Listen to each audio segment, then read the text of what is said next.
With almost 200,000 hotels on the planet, it takes something special to stand out from the crowd.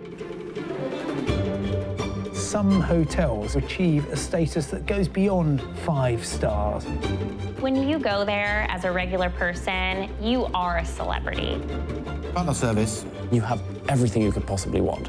Want to sleep in Marilyn Monroe's bed?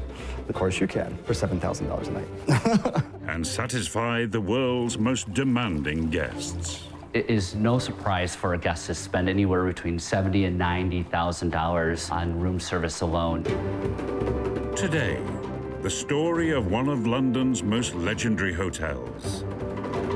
The Ritz is a symbol of wealth. It's a bastion of privilege. They still have a man who is employed just to touch up the 24-karat gold leaf. A hotbed of royal intrigue. Edward VIII would meet Wallis Simpson. I felt that maybe my lovely ladies-in-waiting might be indiscreet. It was one of those moments you never forget. With a hidden past. They were fraudsters.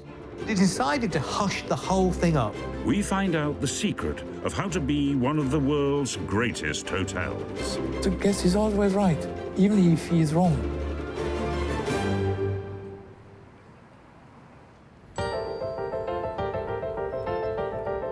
Piccadilly Circus, in the heart of London's West End. An area where the rich and the glamorous eat, shop, and come to be entertained. This neighbourhood is also home to some of London's most celebrated institutions.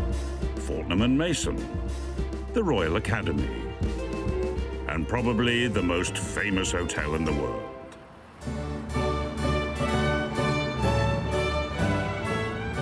The Ritz is iconic because it's a hotel that really encapsulates the luxury of a bygone era. What the Ritz in London has achieved is something quite marvellous. It has turned itself, or been turned by public acclaim, into an adjective. If I say ritzy to you, you'll think, ooh, that's quite impressive.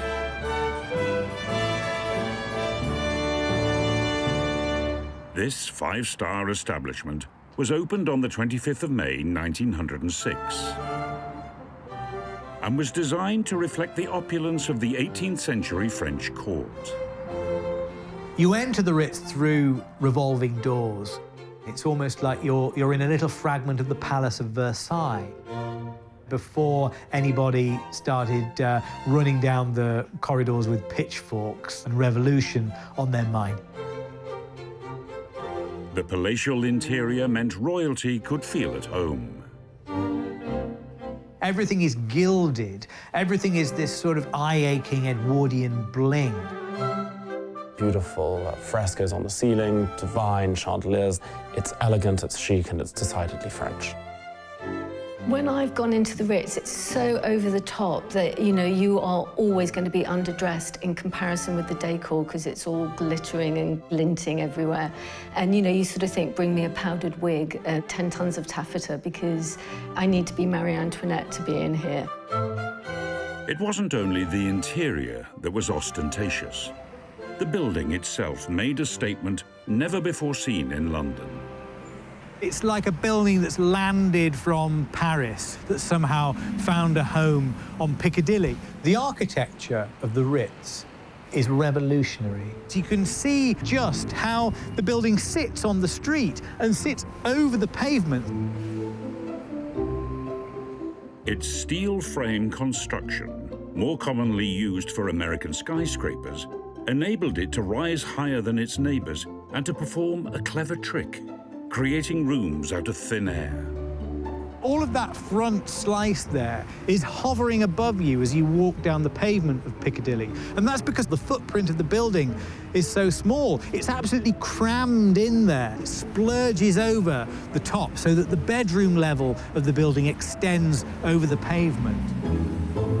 They built the grandest possible building that would fit. The hotel opened with great fanfare and was immediately fashionable with the global elite. And the man with the vision behind it was Swiss hotelier César Ritz.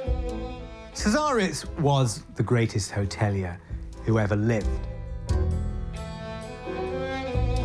The hotel was created at the height of his fame. However, his career in London began at the biggest rival hotel, the Savoy, alongside chef Auguste Escoffier. Escoffier was one of the great chefs of the Victorian age. He very much brought French cooking to Britain. Together, over the next 9 years, they made the hotel a huge success to global acclaim, creating a benchmark for the hotel world. But behind the scenes, they were up to no good. They were fraudsters, essentially, and they were defrauding the Savoy out of thousands. You know, cigars went mysteriously missing. They would order things that they would keep off the books, some things that were on the books that maybe were never there. They were siphoning stuff off, using them for their own purposes. They were fiddling the books at the Savoy. Ritz was dismissed from the Savoy ungracefully, and the rest of the story, as they say, is a story of revenge. The pair were implicated in the disappearance of over £3,000 worth of wine and spirits, around £400,000 today, and unceremoniously sacked. The Savoy decided to hush the whole thing up because it didn't want the scandal. Now, this meant that Escoffier and Ritz had to leave, but it also enabled them to go on to what in a way was the crowning glory of their joint career, the creation of the Ritz Hotel in César Ritz's name. Now, that should really, in a way, never have happened. Ritz should have been in jail. Ritz should have had Ritz slapped on him. Ritz should have been prosecuted in some way. But no, he was allowed to escape into this rather wonderful afterlife and found the most iconic hotel in the world. But before being sacked, Ritz had already been planning his next move. Alfred Beit, considered to be the richest man in the world, was among the backers he'd gathered to form the Ritz Hotel Syndicate. They opened the first Ritz Hotel in Paris in 1898. 8 years later, after perfecting the vision, Ritz and his team were ready to conquer London. The Ritz Hotel to César Ritz was really important. He wanted to reclaim his place in London as a rival to the Savoy. So he really sort of poured his heart into the London Ritz. Ritz set out to claim his crown by creating the ultimate London hotel. He took every idea he introduced at the Savoy and supersized it. It offered 150 luxury rooms, ensuite bathrooms, double glazing and aircon. The price of a double began at £1 guinea, over a week's wages, and it was said to have one of the most beautiful dining rooms in Europe. The extravagant new hotel was an instant success with high society. The Ritz London was the place to go because the Prince of Wales, who was already the King of England, used to go to the Savoy, said, "Where Ritz goes, I go." Everybody went to see Ritz. They all came. With the king in his corner, Ritz had triumphed and exacted his revenge on the Savoy. And now, over 100 years later, both hotels still compete over the same territory. Coming up, the Ritz's royal patronage takes hold. Edward VIII was a regular there, and he would meet Wallis Simpson. And one of the worst-kept royal secrets is revealed. It was very quick. It was over in a flash. They just came out, got in the car. That was it.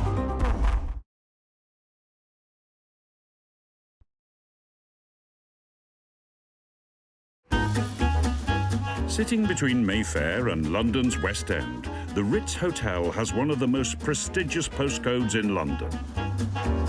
Born out of revenge to outdo the Savoy, over 100 years later, luxury prevails. If you want the address in London, this is it, and you're very welcome, as long as you don't need to look at the prices. That's where I had my first martini, and it always felt tremendously glamorous. It's the perfect place if you're a well-connected person in London who's plugged into the circuitry of power in this city. You've got the West End theatres over there, all the posh shopping. Down there is Hyde Park. It's really the perfect kind of location if you move in those kind of circles. For over a century, the hotel has attracted world leaders and A-list celebrities. I've been to a few parties at the Ritz, and of course the surroundings are so glamorous and so beautiful that it's the perfect backdrop to a great event. But no matter who you are, dressing down is not an option. Men must be wearing jackets, no denim is allowed, and even Mick Jagger was turned away once for not dressing correctly to have tea. Whilst Mick couldn't get no satisfaction, on that occasion, there are some locals who are never turned away, and they live just up the road in Britain's most famous family home.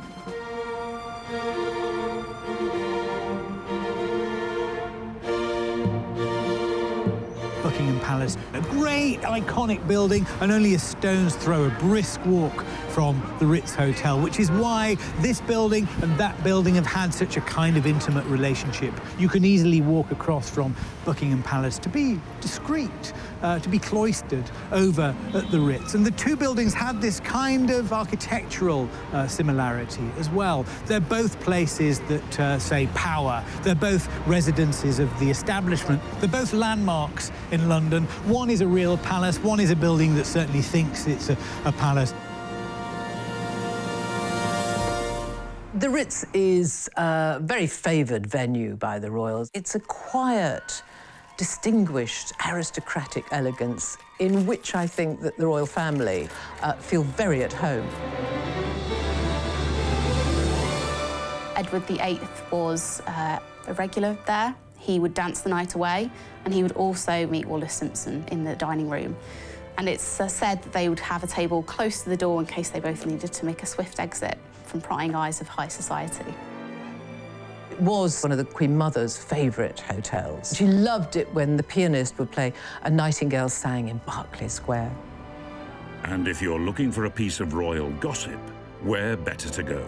I began to get to know some of, particularly the Queen Mother's ladies-in-waiting. As a bit of a treat, I used to take them to the Ritz.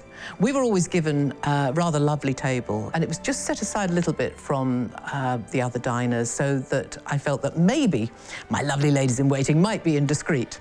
I have to tell you, generally they were not, but they gave me information which formed a framework for reports that I was going to do without them telling me any indiscretions.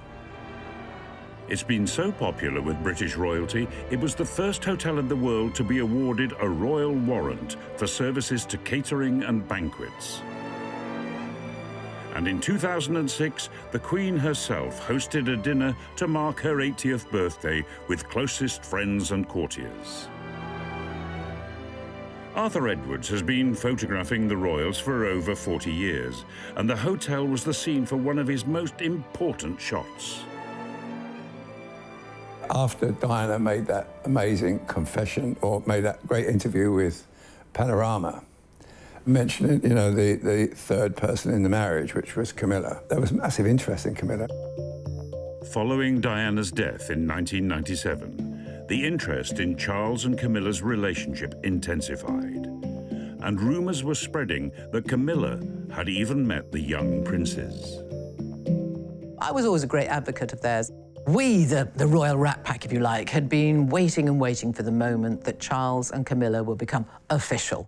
But in January 1999, on a cold day, word went round that something was going to happen. The venue was going to be the Ritz. An exclusive shot of Charles and Camilla together was worth £100,000 straight off. I got this tip from the palace saying, look, Prince of Wales is going to Camilla's sister's birthday party at the Ritz. I I made lots of phone calls to the Deputy Private Secretary of the Prince. He didn't like to give too much away. Eventually, kind of the code was, well, shall I get someone to put a ladder on the pavement outside the Ritz? Because that's what happens. All the TV companies and all the photographers stake their place by putting a ladder there. And he indicated that this might not be a bad idea. So I ran to the news desk and said, get a ladder down to the Ritz, something's going to happen. Oh, I thought, this is good. So I went to the front row, right opposite the door. There were 200 photographers there, loads of journalists, all the TV companies. Americans were there, the Australians were there, everybody was at their crews there. And out they came. They stepped into this barrage. I cannot tell you. It was flashbulb after flashbulb. It was like a blitz, the flashes, you know, it was like, it was incredible. And I think poor Camilla was like a rabbit caught in headlights. And then it was very quick, it was over in a flash. They just came out, got in the car, but that was it. Charles and Camilla, official. It was a sort of one of those moments you never forget.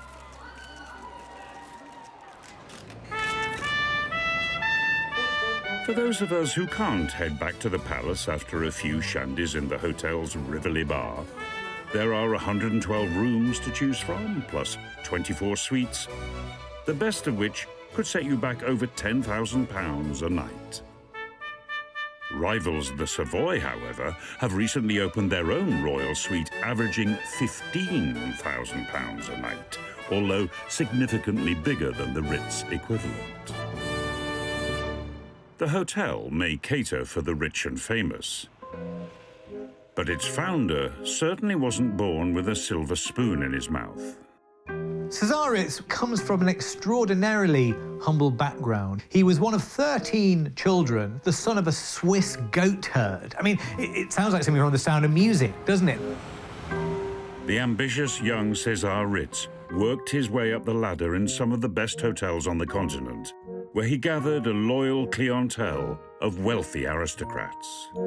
But perhaps the most defining moment in his career was when he came to the attention of the young Prince of Wales, and it all started with a cigar. Ritz went to Vienna, and there he saw the Prince of Wales, the future Edward VII. And he remembered the Prince of Wales after the meal liked to have a cigar and drink a glass of alcohol. So when he saw that the Prince of Wales was finished, he came with a tray, a cigar and matches. And the Prince of Wales said, how this young man knows what I like. And this was the beginning of very, very close collaboration. This was not only the start of his relationship with his most famous patron, but a milestone representing what he believed great service should be. At the time Ritz started in the luxury hotels, the service people came from private houses. It means they stayed on the wall, waiting that the masters were asking to have something and to serve them. And Ritz said, it's not the way to work. Ritz wanted that the staff acts like he did with the Prince of Wales, anticipate what the client wants, to be always in advance on the desires of the guest. This was the beginning of a different type of service in the hotels. This style of service has since been emulated in luxury hotels around the world, but it was Ritz who championed it first. Their service hasn't changed. That's what they're paying for. People want that feeling of, I'm not royalty, but I'm being treated like royalty. Today, there are 2 full-time members of staff for every guest room and a team of butlers who are on hand to help with everything from unpacking to party planning. According to the motto of Cesar Ritz, the guest is always right. The guest is always right, even if he is wrong. This ethos has spread beyond Ritz's establishment to hotels throughout the world. As a third-generation butler who now trains butlers internationally, Anthony Seddon Holland understands the standard of personal attention that César Ritz demanded for his guests. Many hundreds of years ago in households in France, there was a male servant who was called the botelier, which basically meant he was the man who was responsible for the storage and service of wine. And that this somehow became, in the English language, butler. A key part of hotel butlering, Anthony, butler service, is checking the room before a guest arrives. Even though theoretically I know that this is an empty suite, we never assume and presume anything, so I'm going to just double check. Anthony, butler service. Anthony, butler service. Anthony, butler service. Okay. This suite is empty. I can now commence my sweep of this suite just to do a last check to make sure that everything is where it should be and everything is how it should be.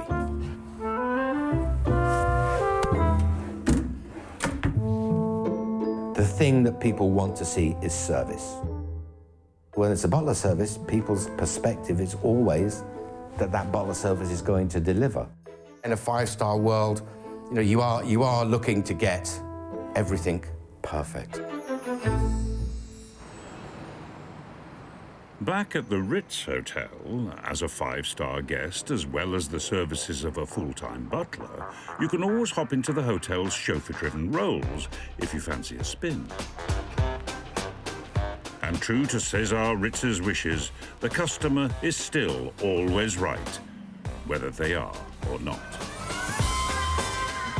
It's staffed by the most wonderful and discreet and helpful people in the whole of the hotel business. People who have dealt with lots of extraordinary and eccentric requests over the years. It's like, could you go and get me some salt water from Brighton to put in my bath? And they would go down there. You can ask for anything within reason.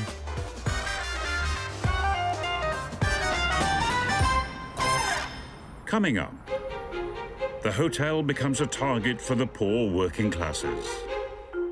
The marchers decided to storm the Ritz Hotel. And for that deluxe afternoon tea, you can wave goodbye to nearly £90. It's a bucket list. If you're just going to do one afternoon tea, you would do the Ritz.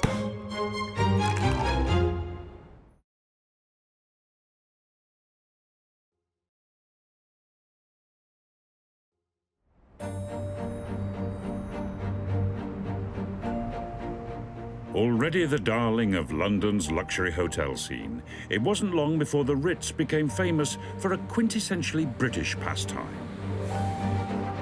New York offers breakfast at Tiffany's. Singapore has its famous sling, but in London, there's afternoon tea at the Ritz. The afternoon tea drives in thousands of people every day. It's quite extraordinary, and it's definitely something synonymous with London society. Certainly, it'll take you back to that Gilded Age. It's a bucket list. I think Ritz is, more than any of the other grand dams, its afternoon tea is the one that if you're just going to do one, you would do the Ritz. Afternoon tea in the hotel has been an institution since the 1920s. There are 18 different types of tea on offer. Or champagne, if you prefer. It was, and still is, served in the Palm Court. It's beautifully lit through the glass roof. There's a fabulous bronze and marble fountain. Ritz turned this British tradition that dates back to the 19th century into an art form.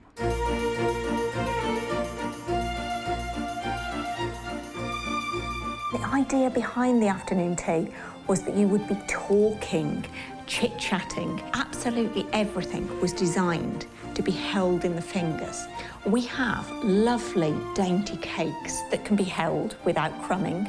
In one hand, you can take a simple bite of and continue a conversation. And some simple finger sandwiches. This was about being ladylike and enjoying good tea and enjoying the gossip. It's been suggested that the brains behind this civilized ritual was a rather hungry duchess. In grand houses of the 19th century, dinner was served at 8. The 7th Duchess of Bedford complained of a sinking feeling around 4 o'clock, so she insisted tea, sandwiches and pastries be served at this point every day.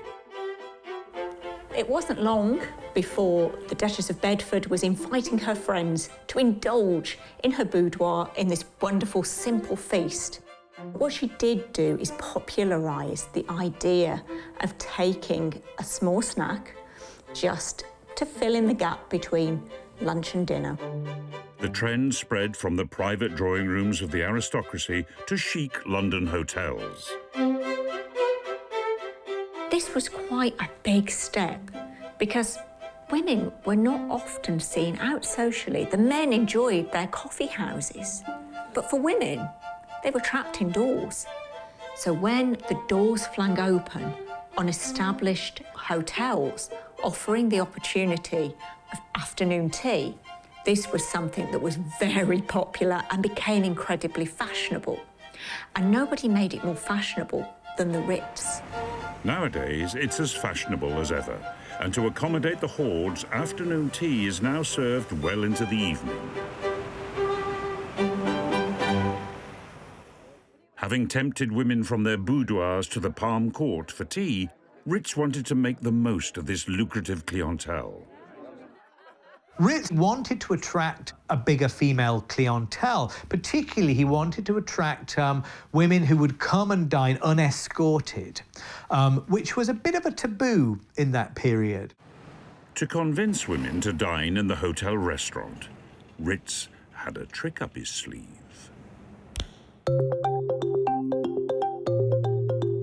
Cesar Ritz is one of the first hoteliers to actually realise the importance of lighting design.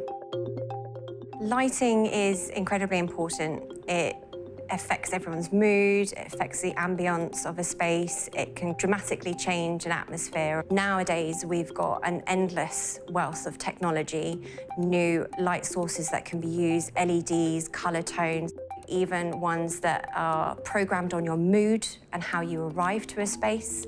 They look at adjusting the lighting to suit you as you walk around. When Cesar Ritz was planning his hotels, the electric light bulb was a recent invention. He wanted to make the most of this new technology. Cesar Ritz realised that concentrating on the colour and the tones were very important to him to make sure he got that absolutely perfect. He'd had experience in the past of diners sitting at tables under unflattering light. And if you're sitting under light that isn't showing you at your best, then you're maybe not going to have a great time. And the person sitting opposite you isn't going to be looking their best either. It was all about flattering the complexions of the female guests. And he experimented for many, many hours using his wife as his model to get the perfect lighting. So we're recreating his experiment and having a look at a number of different colours and tones and seeing the effects that this creates. So we've got a lovely blue here. It's slightly cooler in terms of the colour tone. So looking at a number of different warmer tones, we've got oranges. So that creates that lovely, healthy glow. It might be a bit too intense. At the time, the women had to be very pale. Even they put powder on their skin to look more whitish. And the artificial light of the time was very ugly. So they looked a bit greenish. So red, for example, would sort of warm the tone up, so it wouldn't be as pale. Looking at a number of different colours away from that red and going almost to yellow, which might be too intense and has more of a greeny tinge, so it might make you look a little bit unhealthy. He found out that the complexion of a woman appears best in pink light. So all the lampshades at all the Ritz hotels were pink. So the end result is this lovely peach blush tone that really complements and gives that lovely warm glow. With a colour palette that mixed rose pink, salmon and peach, female guests were guaranteed to look their best, no matter how much they may have drunk. Ritz started a kind of revolution in the lighting of public spaces. If you bathe your diners in this flattering light, then not only does that add to their experience, but it makes them stay longer, it makes them spend more in the hotel as well.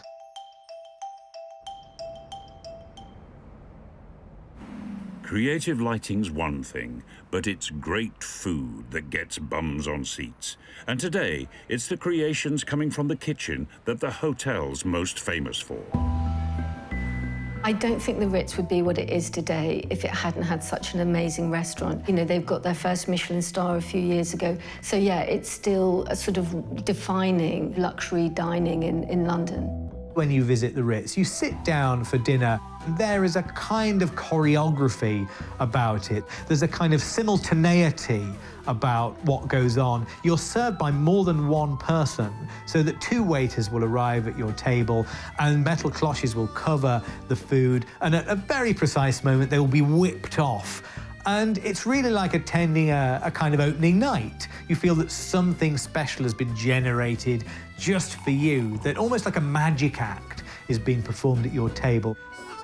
This theatrical flamboyance is the legacy of César Ritz's partner in crime, French chef Auguste Escoffier.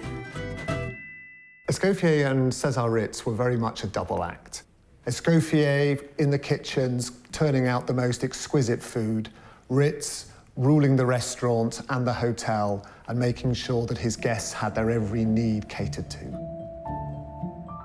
Ritz had employed Escoffier in 1884 as head chef of the Grand Hotel in Monte Carlo. There they formed an alliance that bore fruit all over Europe.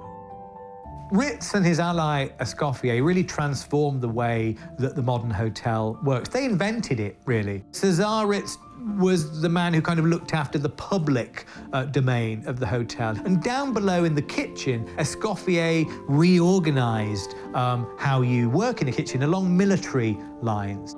Chefs work in brigades, and they really made this experience extremely efficient so that guests would remain satisfied. We are looking at a time when England was cooking following Eliza Acton, who wrote a cookbook in 1860. It's about 500 pages thick. It contains recipes like you have to boil a carrot for 25 minutes. A stark contrast to the menu of this hotel's opening night. It was an entirely French menu. What we are seeing is things like sole cooked in champagne, we're seeing langoustine, we're seeing lots of seafood going on. This would have been incredible food. Nobody would have thought of cooking a sauce with champagne. Escoffier, at some point in his career, was asked, why don't you learn English? You were here now for years. And he said, oh, no, this is much too dangerous. If I speak English, I might cook like them. Today, the hotel's menu still bears the hallmarks of Escoffier's influence. The beauty of the Ritz is that the cuisine has always been impossibly French, very rich. Everything lathered in cream and butter, and it was just soufflé after caviar, and it was wonderful. What we are seeing is this grand French cooking still, but with a real British flair. The hotel has always been associated with the extravagant and the indulgent. But during the Great Depression of the 1930s, this lavish lifestyle was in stark contrast to those struggling to survive outside. The Ritz is a symbol of wealth. It's a bastion of privilege. So if you don't like privilege, the Ritz is where you go to protest against that privilege. The economic crisis brought on by the Wall Street crash had closed mines, factories and shipyards across the country. Groups of protesters began to march on London demanding their right to work. One group headed straight for the Ritz. They got inside during afternoon tea and actually fell silent, amazed by the opulence they saw around them. It was a moment that was best documented by Lady Diana's step-grandmother, Dame Barbara Cartland, who was taking tea at the time. She remembered the unease and the discomfort that the diners felt and the silence that fell over that room. And she knew what was going on there. When you have the most privileged people in London, caught with with their sandwich with the crusts cut off, poised before their mouths, and in come the hunger marchers. Cartland is said to have remarked afterwards, "We deserve everything we get from the unions now, quite frankly, everything we get." It was the same form of protest used in 1936 by 200 men from the Tyneside town of Jarrow, now famously known as the Jarrow Marchers. They walked 300 miles to petition Parliament. Although initially ignored, this was seen as a turning point in shaping a more equal society. Coming up, the luxury palace's dirty secret. It was a sad building. It was rather infested. And the hotel becomes the deathbed of choice for a former Prime Minister. It was effectively a very upmarket hospice.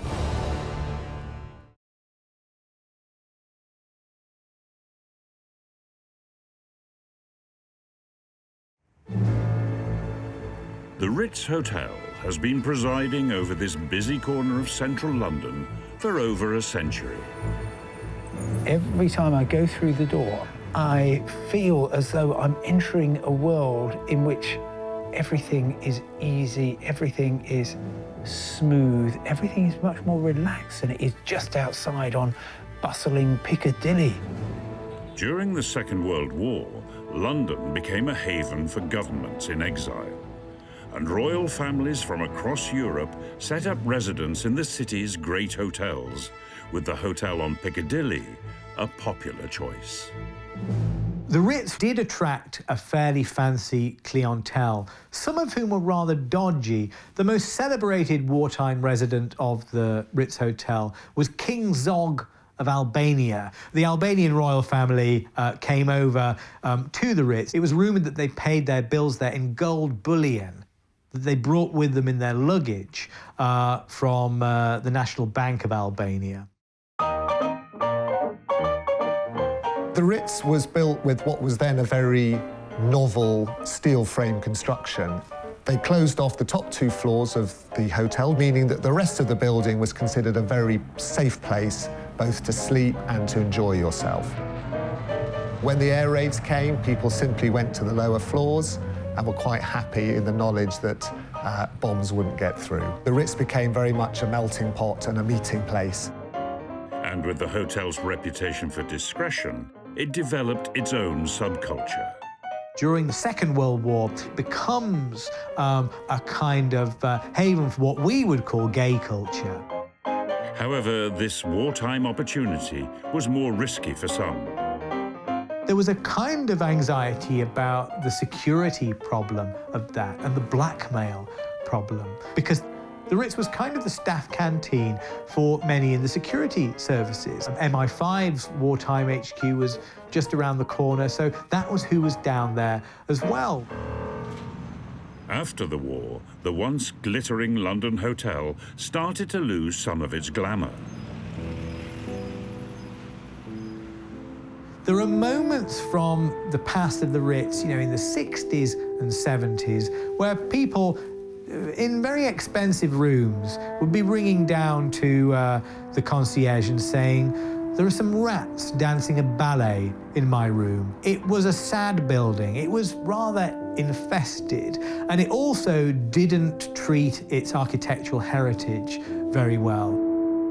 The hotel was owned by the Bracewell-Smith family for nearly 30 years until 1976, followed by the Trafalgar House Group, each seemingly doing little to preserve the grandeur.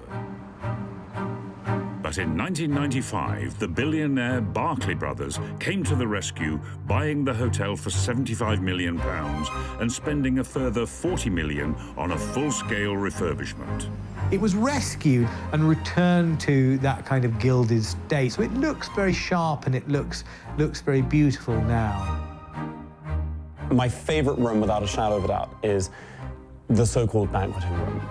And it's lined in red silk damask. The ceiling is coffered. It is one of the most opulent and beautiful rooms in London. You are going in there, and it would be the same as if you were going in there in 1906. They still have a man who is employed just to touch up the 24-karat gold leaf in all the rooms.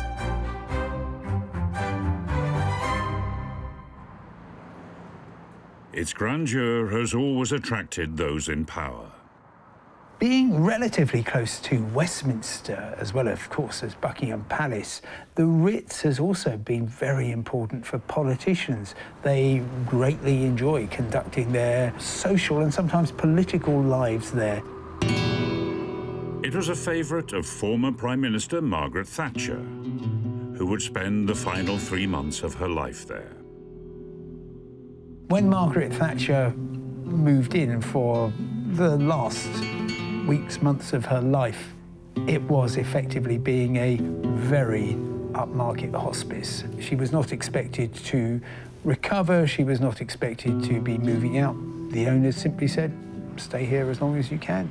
Mrs. Thatcher succeeded in dying at the Ritz, largely, I think, thanks to the patronage of the Berkeley brothers, who are very much her political allies. This is where people went to have audiences with her, where her friends went to see her and pay their last respects to her in those last days. And the hotel protected her during that period. That's where Mrs. Thatcher met her end, in quite a kind of carefully managed environment. César Ritz himself died over a century ago in 1918, aged 68. This grand hotel on Piccadilly would be his swan song. After its opening, he retreated to Switzerland, the years of exacting work having taken their toll. King Edward VII described him as the king of hoteliers and the hotelier of kings. If I meet César Ritz today, it would be the greatest pleasure of my life. I think I have still lots of things to learn from him. The principles of hospitality he instituted are upheld in hotels across the world. His name is in the dictionary as a definition of luxury, so he is forever embedded in our psyche as a man who brought us that sort of really over-the-top opulence. And, I mean, it's an amazing legacy, really. The Ritz today is one of the greatest hotels in the world. Will live forever because luxury can be bought, but history must be earned. The Ritz is one of those timeless places. Whatever the decade, whatever the century, will always be there. The Ritz is a brand so powerful that I very much hope it stays forever.